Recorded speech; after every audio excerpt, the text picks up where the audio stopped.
Hi, I go by Green Tea Sister. If you've been here before, then welcome back. If you're new to my channel, then I'd like to say hi and welcome. I created this channel for women or men who didn't have strong mentors in their lives, so consider me an older sister. Today, I'm going to be talking about 6 things that I wish I knew when I was dating in my 20s. A little caveat before we get into it, I'm not a dating coach, I'm not a dating guru, I don't have tons of dating experience. But the reason why I want to share this with you is because when I was going through the dating season in my 20s, I would have benefited so much from having a mentor who was older than me, who has similar values, beliefs, and lifestyle as I did. And honestly, I would have avoided a lot of mistakes and a lot of heartbreaks had I had someone who was giving me advice or sharing their insights with the younger version of myself. For that reason, I would love to just share what little wisdom that I have with you. And without further ado, we'll go straight into it. Number 1, date someone you like and not just love. You may be like, this sounds so intuitive. I mean, obviously you gotta like the person, right? But I've seen this happen with a lot of women, including myself, especially the younger you are. Sometimes you think you know what you want, but when you're going through that season, you might not actually know what you exactly want. So what happens is, if you have guys who express their feelings for you, they're really proactive with you, even if initially you might have thought, I'm not too interested in this guy. You might have not even have noticed him, but you might just give it a chance because this guy's pursuing you really strongly. But then what happens later on is when you date someone that you don't even know if you like that person or not, later on, when you have already fallen in love with that person romantically, you actually realize, I don't even like this person that much. You may have not taken the time to really get to know their personality. You may not have taken the time and collect enough data to figure out if you really like this person for who they are. Not just for what they can do for you, not just for how they make you feel, but truly for who they are. Do you even like their personality? Are you attracted to them? Are you attracted to their personality? All these things are very critical things, just like how you would assess your friends. When you meet someone for the first time, and you're in that awkward new friendship zone, you're sort of assessing if you can be good friends or not based on what that person talks about, their mannerisms, and how they carry themselves.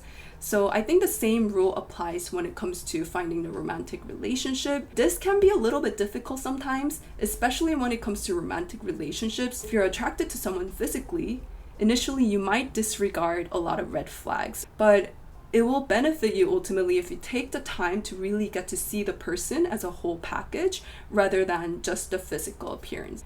Numero 2, take things slow.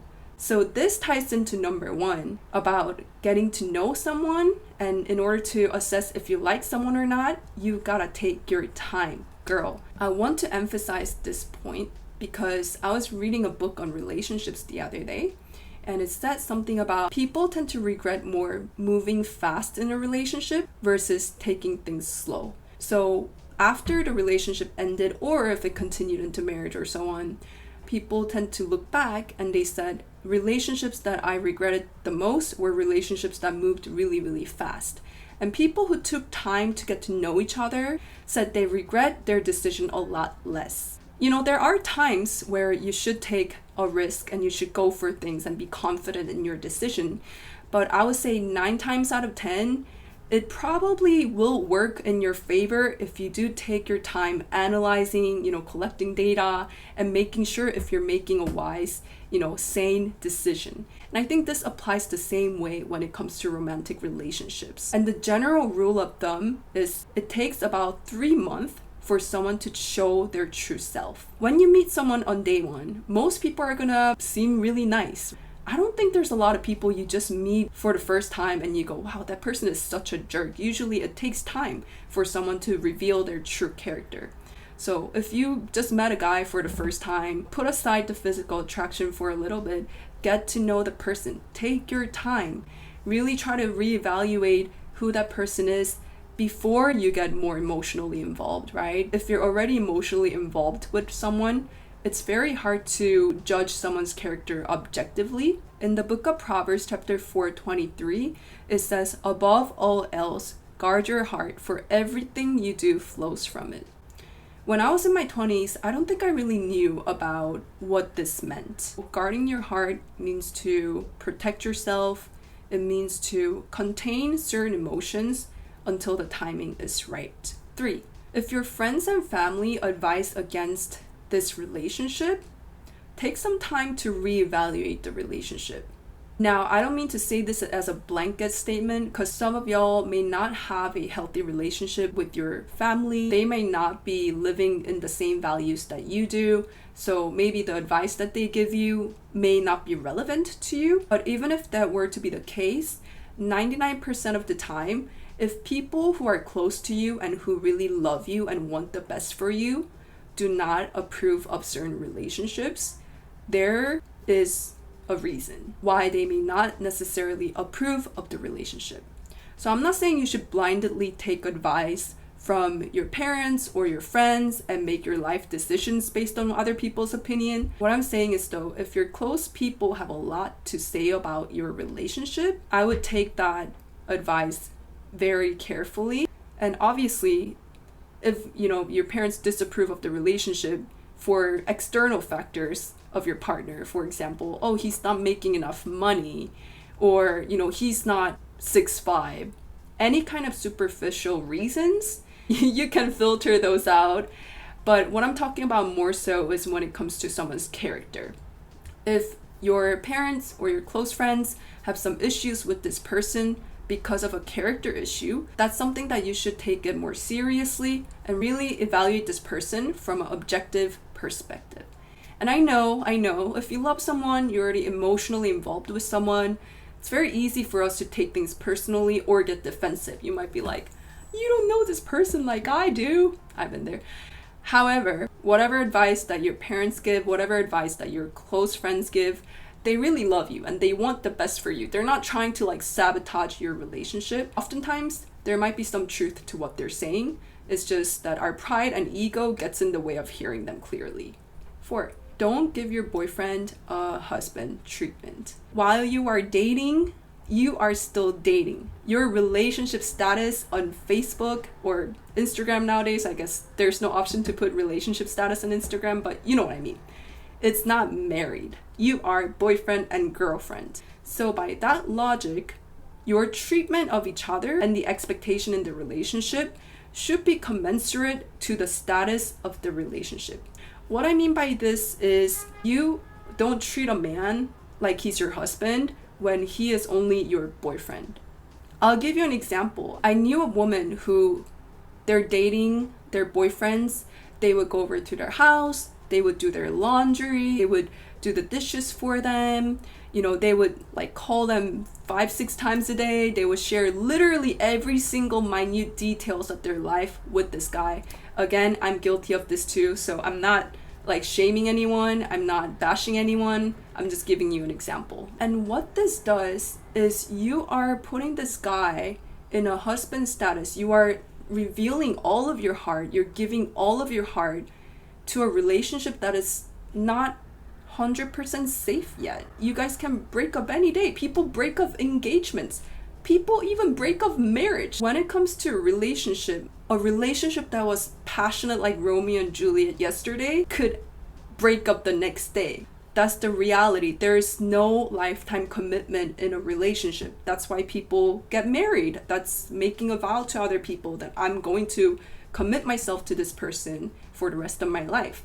There is no security like that in a dating relationship. Now, some people are going to be saying, does that mean you gotta treat them like crap? Does that mean, you shouldn't love your partner? And to that, I'll just say, that's not what I'm saying at all. Of course, doing something for your partner out of love, for example, if they had a really long day, helping them with laundry or doing their dishes, it's not necessarily a bad thing. And you can do those things out of love.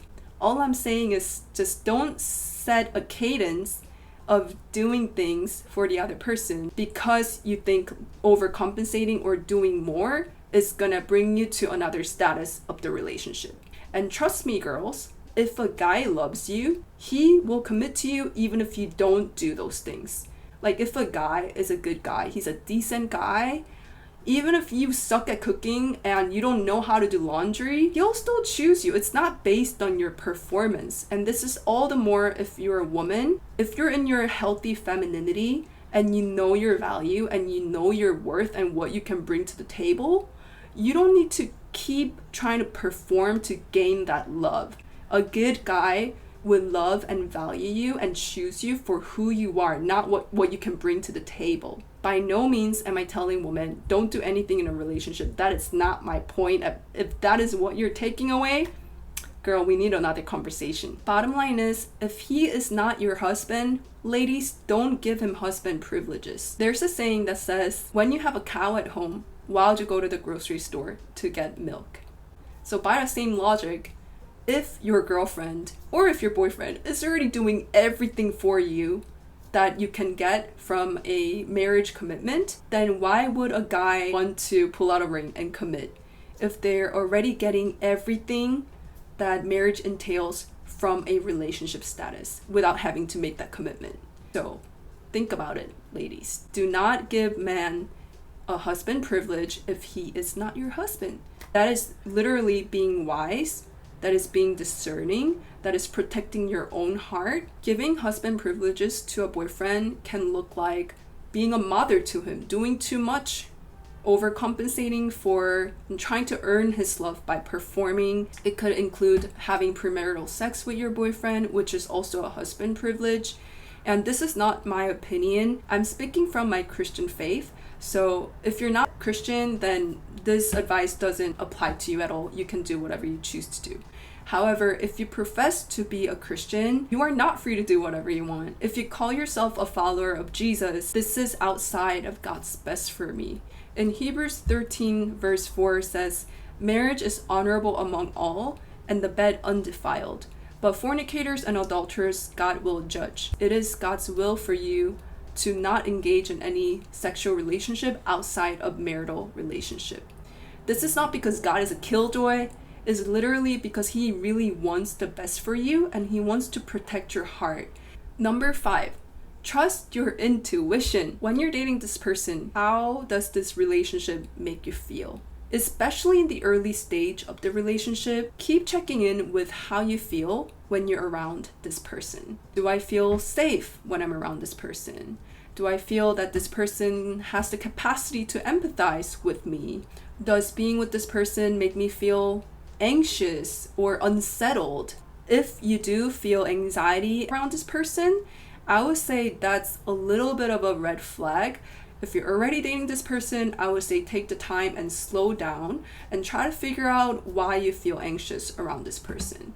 You shouldn't just break up right away, but you should seriously consider, is the anxiety coming from myself? Are you generally an anxious person? Do you have some relational trauma? Because if that's the case, it might not be the other person. But if whatever the other person is doing is making you feel anxious, that is something that you should take very seriously and reflect on whether or not you want to continue this relationship. Trusting your intuition is key when it comes to evaluating the prospect of the relationship. Do not ignore your intuition. I made this mistake a lot in my 20s. I would give someone a benefit of the doubt way more than I should have. But then the truth of the matter is, your internal sense, like your internal device and your gut feeling, aka for Christians, the Holy Spirit, they know if something feels wrong. If something feels off, it is off. You don't even need like a logical explanation to back that up. And I used to do that a lot, where I would try to look for logical reasoning as to why I felt so off intuitively. And if I couldn't find like a logical reasoning, I would just like quiet my intuition. I would tell myself maybe I'm paranoid or maybe I'm overthinking. But that is literally self-doubt. You're not believing in what your internal device is telling you, which is to take caution that there is something about this relationship that is unsettling. They are communicating important things to you. Your intuition sometimes know a lot more than information or knowledge, and sometimes it might not even make sense. but you just gotta trust it. And if you're wrong later, if your intuition was wrong, that's still better than not listening to your intuition and falling into a really bad situation. If your intuition, just something feels off, then something is off. Number 6, this is last but not least, stay close to God. Now, this applies if you have a personal relationship with God. If you profess to be a Christian, a follower of Jesus, then this applies to you. If you don't, you can skip this, or you can still listen to it for the enjoyment of it. God who knows you, God who created you, who loves you way more than you can ever think or imagine, God is so much wiser than us. Sometimes, looking back in my 20s, the decisions that I thought I made with my own wisdom, looking back, I realized they weren't the wisest decisions. And God knows who is good for you, and God knows who is not a good match for you. Sometimes that person might not even be a bad person. They might be an amazing person, but just not a great person for you. Just like how cheese goes with ramen, and ramen goes with cheese, but ramen doesn't go with Oreos. They are both good food, but they may just not be the best combination. And just by the same logic, just because someone is a good guy or a good girl, it doesn't mean that person is for you. Whatever that is not for you, the more you try to force it, the more the relationship will become disastrous. Here's one litmus test that you can do to figure out if this relationship is something that God approves or not. If the relationship is drawing you away from God, not just once or twice, but significantly, and rather than getting closer to Him, you're backsliding from Him, you're hiding in shame, you're engaging in sin that you have forsaken before, more likely this relationship is not from God. And the more you try to continue the relationship, the more you try to prolong that, the more distant you will feel from God, the more broken you will feel. I know certainly when I was in a relationship that wasn't honoring to God, I found myself running away from God, backsliding and hiding in shame and falling back into sin patterns that I didn't want to repeat again. If you stay close to God, if you continue to have an intimate relationship with God, ask Him for wisdom, ask Him for discernment, He will give you peace in your heart. He will give you peace. He will give you wisdom and the discernment to know if this relationship is for you or not. If a relationship is not from God, it's going to backfire. It's going to give you heartbreaks. It's going to, even if you try to make it work, and because God is so loving and kind, He allows that free will in our life. And sometimes you might end up getting married, which was, if that was your goal, you might achieve your goal. But does that mean that relationship was from God, or was it something that you initiated and you proactively pursued to make it happen because you wanted it to, even if God said no to that relationship? Staying close to God throughout the season of dating, even before dating, throughout dating, all the way to marriage, and even after marriage, I assume. I don't know, I've never been married. Is so important, because at the end of the day, like, our goal as Christians is not to have a happy marriage. It's not to simply just live this life with happiness, but it is to please God and it is to bring glory to God. And if you're engaging in a relationship that is not honoring to God, there is almost no point. Like, God will be heartbroken. I'm not saying this to shame anybody who has gone down in this path or to condemn anybody. If you have made this decision but you have repented and you have restored your relationship with God, there's hope for you, there's future for you. God will still do amazing things in your life through your marriage, through your relationships. But if you are in a stage of life before making this relationship, and if you haven't married this person yet, if you're still evaluating how compatible you guys are in the relationship, then I would say stay close to God, and He will give you discernment and the knowledge and the wisdom that you need, and He will give you the peace over the relationship if it is from Him. So those were 6 things that I wish I knew before dating in my 20s, and I hope this was helpful to you. If you would like to see more contents like this, then feel free to leave it down in the comments. If you have any similar experiences, or if any of these points, resonated with you, let me know down in the comments, and feel free to subscribe, and I'll see you again.